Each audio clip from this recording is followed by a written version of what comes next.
Economics में एक part होता है मैथमेटिकल इकोनॉमिक्स बेसिकली, है ना।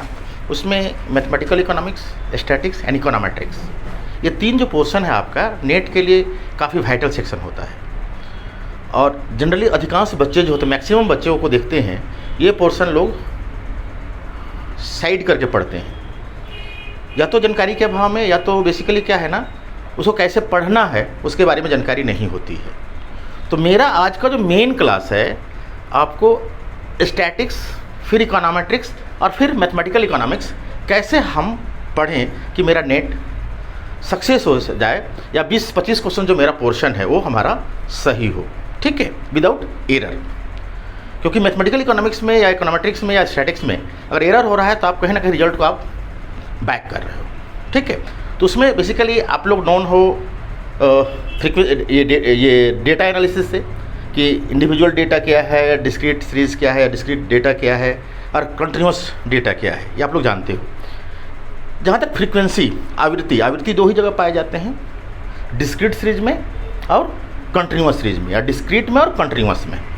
तो उसका हम डिस्ट्रीब्यूशन जब देखते हैं ना, तो डिस्ट्रीब्यूशन जब हम लोग देखेंगे तो डिस्ट्रीब्यूशन आपके पास 2 हैं, फ्रीक्वेंसी डिस्ट्रीब्यूशन हम 2 हैं, एकदम सेम चलेंगे आप। इसमें 2 हैं, एक सिमेट्रिकल बोलते हैं,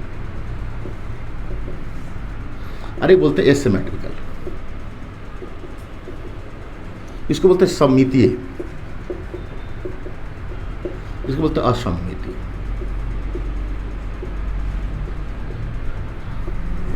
जब लोग सिमेट्रिकल की जब बात करते हैं ना तो हम लोग बोलते हैं that means measurement of all central tendency must be same, right ना। केंद्रीय प्रवृत्ति के सभी मान बराबर होंगे। या हम लोग कहेंगे ना M for mean, X bar for mean, X bar for mean, M for median, for mode, Z for mode. या quartile 3 minus quartile 2 must be equal to quartile 2 minus quartile 1। Quartile Q for quartiles, ठीक है, Q for quartiles.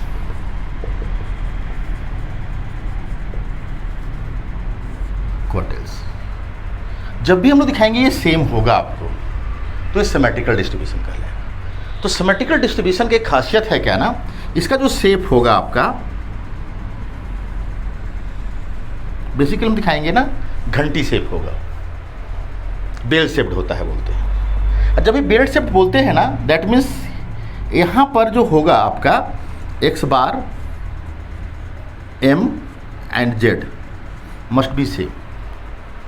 तो ये जो shape है, घंटी shape है, इसी को हम लोग बोलते हैं, इसी को बाद में हम लोग पढ़ेंगे, इसी को पढ़ते हैं नॉर्मल डिस्ट्रीब्यूशन के रूप में। Normal distribution, normal distribution. तो जब नॉर्मल डिस्ट्रीब्यूशन की बात करते हैं ना, तो नॉर्मल डिस्ट्रीब्यूशन मतलब normal distribution as well as symmetrical frequency distribution. That means mean median mode बराबर होगा। और जब भी सिमेट्रिकल डिस्ट्रीब्यूशन होगा तो लाइज बिटवीन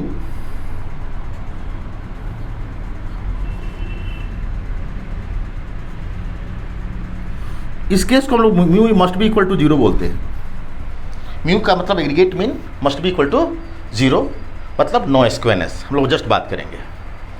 तो जब 3 स्टैंडर्ड डिवीजन है आपको, तो बेसिकली हम लोग कहेंगे lies between 0 to plus minus.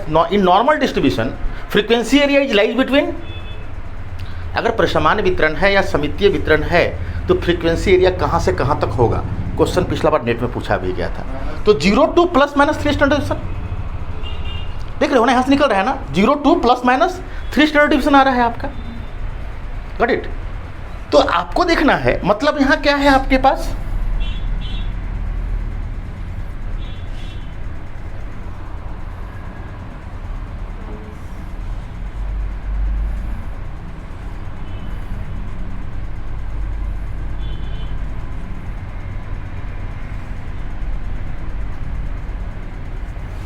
ठीक है।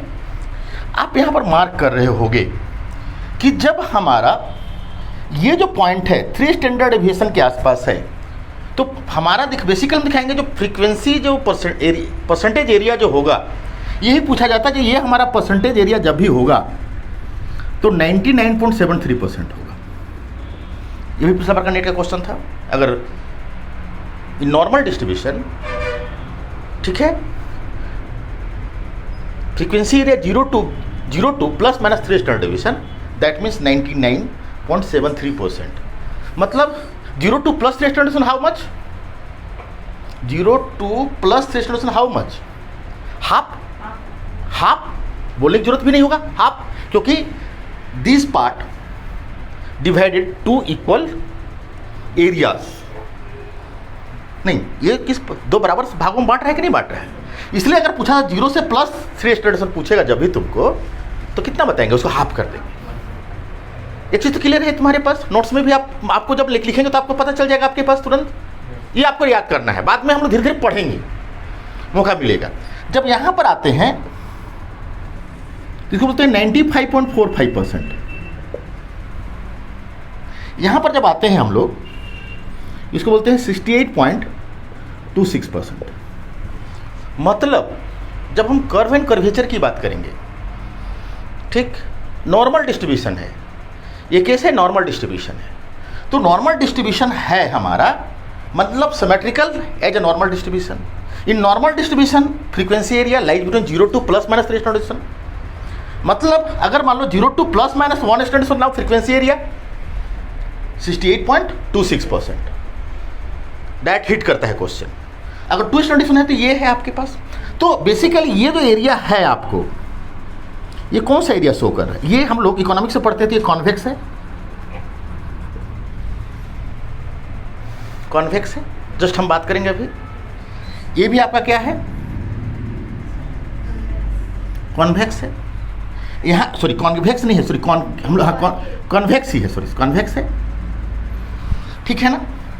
ये जो एरिया है बेसिकली हम लोग पढ़ते हैं ना, ऐसा हो चाहे ऐसा हो, ठीक है, ऐसा है दबा हुआ पार्ट से, कॉन्वेक्स है, कॉन्वेक्स है। जब पार्ट आपको ऐसा होगा, अपवर्ड जाएगा, तब वो कॉनकेव है। ये क्या है आपका? कॉनकेव एरिया है। यहाँ पर भी आपको कॉनकेव एरिया है।